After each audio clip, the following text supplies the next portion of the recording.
everyone, welcome to the channel. This is Blue Liner Milsurps, where we celebrate, preserve, and learn all about military surplus firearms. Hey, if you liked the video, please hit that like button down below. Subscribe if you enjoy this kind of content, and feel free to leave a comment or a question down below. This week we are discussing the carbine rifles of the Swiss Schmidt-Rubin series. In the previous video, we discussed the period from 1896 to 1911, when the Swiss revamped their Schmidt-Rubin series rifles and their ammunition starting in 1911. They produced the new higher pressure and better ballistic GP11 ammunition. That would be this ammunition right here. They unveiled it in 1911 with their new style of rifles to go with the new ammunition. They also upgraded their previous model 1896 rifles to the 1911 standard to become the 1896/11, this one right here, which we discussed in our previous video. I'll link that one up down below. Make sure you watch that video about the 96/11. The Swiss not only produced the full-length Gewehr 1911, known as the G11, Gewehr is German for rifle. They also produced a separate carbine rifle version for the new GP11 ammunition, and that is this rifle, known as the K11. K stands for Karabiner. I think I'm pronouncing that correct, which is German for carbine. In that previous video on the 9611, I said I didn't have a pure G11 or K11 Swiss rifle at that time because I had the 9611, which is virtually the same as a pure G11 style rifle. But now I do have a pure 1911 style Swiss rifle. I have a 1918 manufactured K11. The K11, as you can see, is not that different from the full-length 9611 from our last video. The K11 is much shorter at only 43.4 inches long, so 8 inches shorter. The barrel is only 23.3 inches in length, and the K11 weighs in at 8.85 pounds, almost 1.5 pounds lighter. There were a little over 212,000 K11 rifles made. Since we already discussed the Swiss rifle models of 1911 in the video on the 9611, including the bolt, disassembly, and reassembly of those style rifles, we're going to move on to the next Swiss upgrade and discuss the Swiss Karabiner model of 1931, known as the K31. So hang with me for a second while I stop the video and move some rifles around.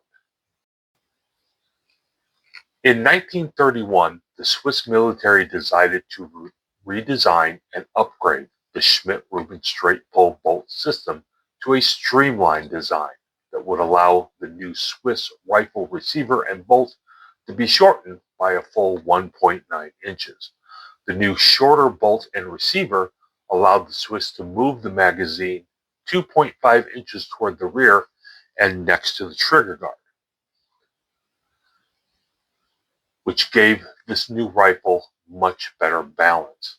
This allowed the new rifle to have a barrel that was 2.4 inches longer than the previous Karabiner 1911 for improved accuracy, but kept the K31 as basically the same length as the K11.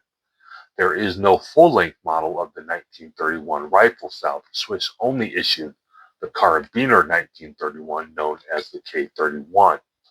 There is a debate in the collector community as to, can we really call the K31 a Schmidt-Rubin rifle because the bolt and receiver redesigned. In a moment, I'll show you this K31 bolt compared to the previous 1911 style bolts, and you can decide for yourself. Although the bolt and receiver were redesigned to be much shorter with some significant changes to the rifle, it does maintain the original Schmidt design of a bolt that itself does not rotate. A bolt collar is still the only rotating part, as in all previous Schmidt-Rubin designed models. Let's take a closer look at the characteristics of this K31. The overall length is 43.6 inches. It weighs in at 8.85 pounds. and the barrel is 25.7 inches long.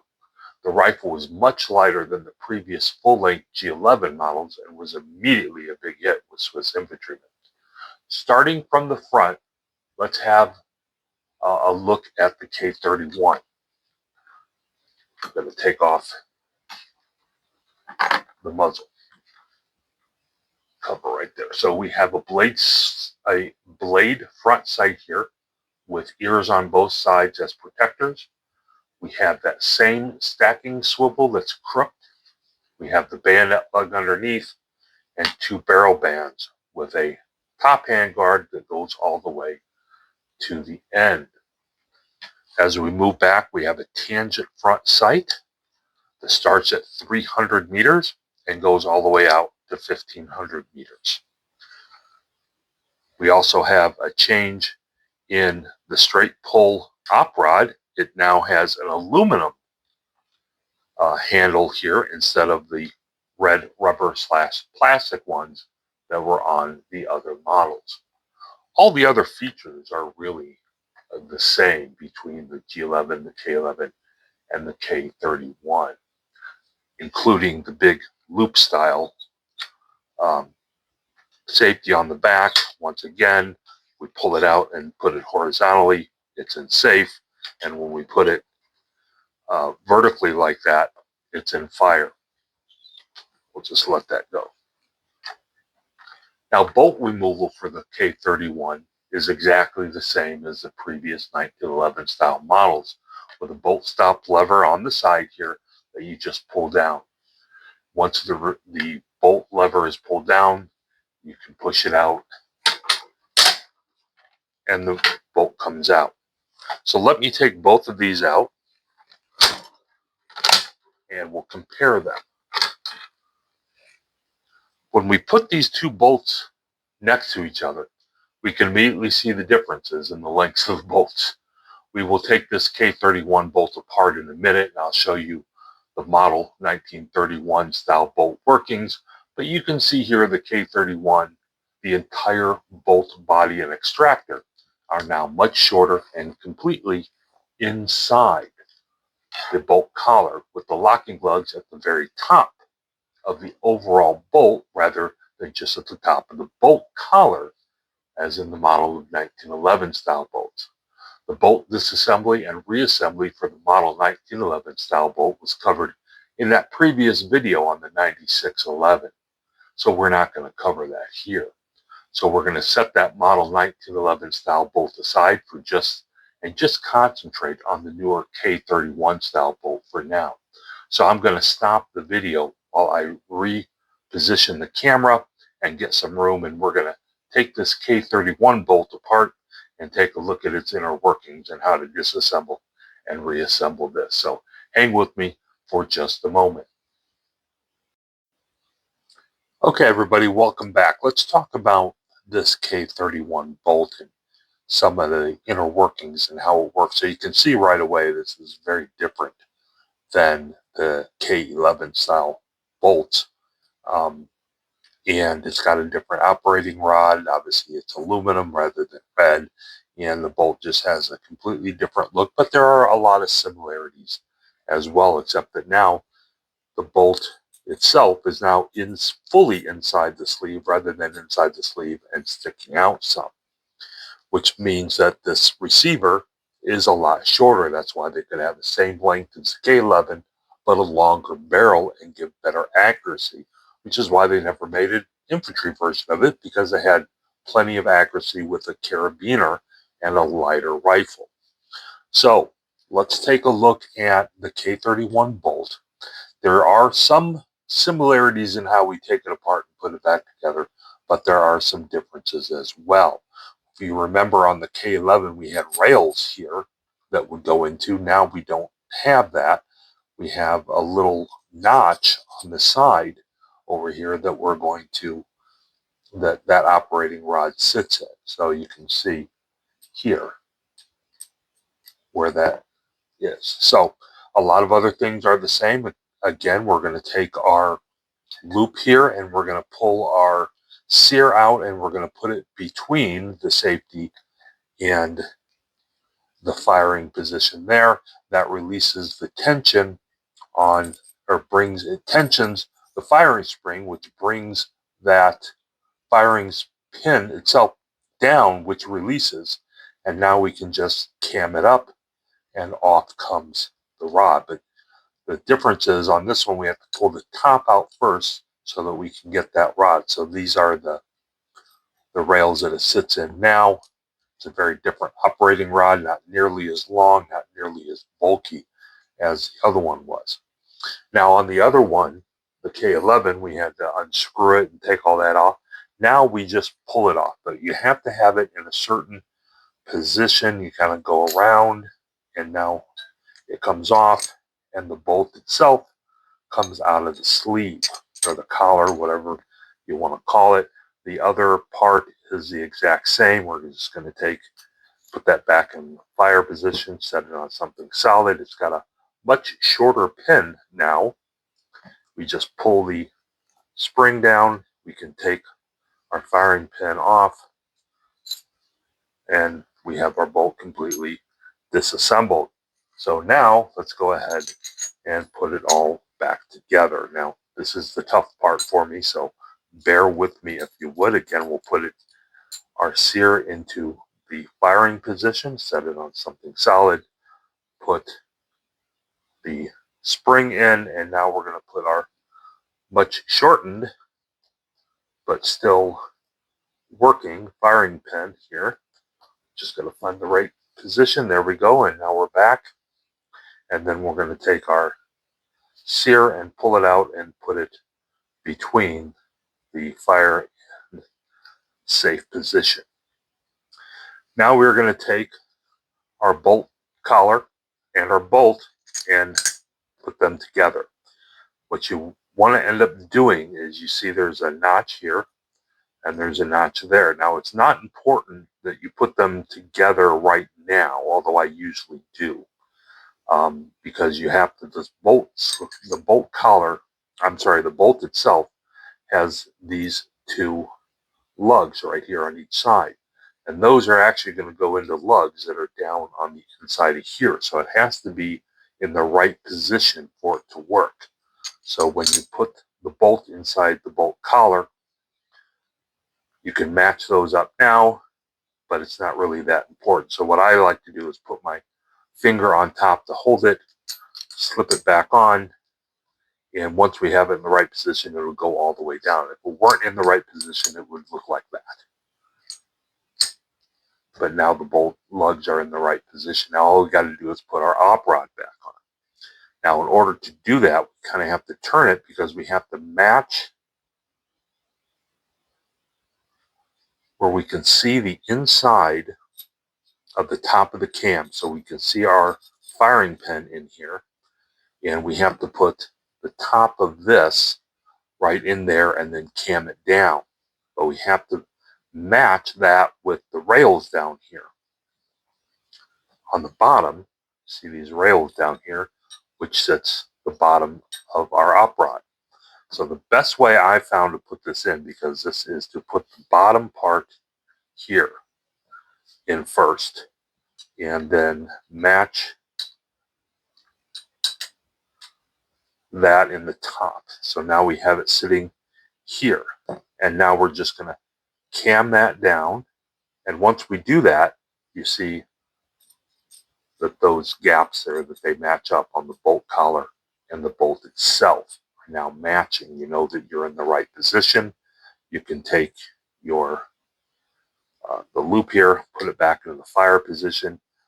That releases the tension on the firing pin spring, which moves the firing pin up, and we get where the op rod is now captured between the base of the firing pin and this camming action right here. And now we have our bolt completely reassembled, and that is the K31 bolt in this much shorter receiver, allowing them to have the longer barrel. And of course that also means that our magazine, which is again fully detachable, much closer to the trigger guard, giving this rifle much better balance. Okay, hang out with me for one more second for our conclusion, as I'm just going to stop the video and we're going to go back to our normal view and do our conclusion on the K31 and the K11 rifles. All right, so hang out. I'll be right back. The Swiss gradually replaced all the 1911 style rifles, the G11 and the K11, with the K31. The Swiss made just over 528,000 of the K31 rifles total, including a special 100 K31s in 1955, specifically for the Papal Swiss Guards at the Vatican. The K31 was eventually replaced by the Select Fire Sturmgewehr 57, starting in 1958. If you're interested in learning more about Swiss magazine rifles, I suggest you get this book, for collectors only, Swiss Magazine Loading Rifles from 1869 to 1958. It covers the Vetterli rifles and the Schmidt-Rubin rifles. Make sure you get the right cover in the second edition of this book. One of the really neat things about Swiss rifles, and specifically the K31, is what's known as the troop tag. You see, after a soldier had done their period in the Swiss Army and they were moved to the reserves, they would take their rifle and their equipment and go home. Because they had to still go and do training but keep their rifles at home, many of them put what's known as a troop tag. That troop tag would be underneath the buttstock and the butt plate of the rifle. So let's take this one apart here and see if there's one. Of course, I know that there's one there, otherwise I would have put this segment in here. And I'll show you what a troop tag, an actual troop tag, looks like, that the Swiss would keep, the Swiss soldier would put underneath that butt plate. Just move the butt plate out just a little. And of course, here comes the tag. So the tag would be as this. It would have the soldier's name, the soldier's date of birth, and then it would have the unit that they were assigned to and the town or the place that they would be serving at. And then on the back would be the serial number.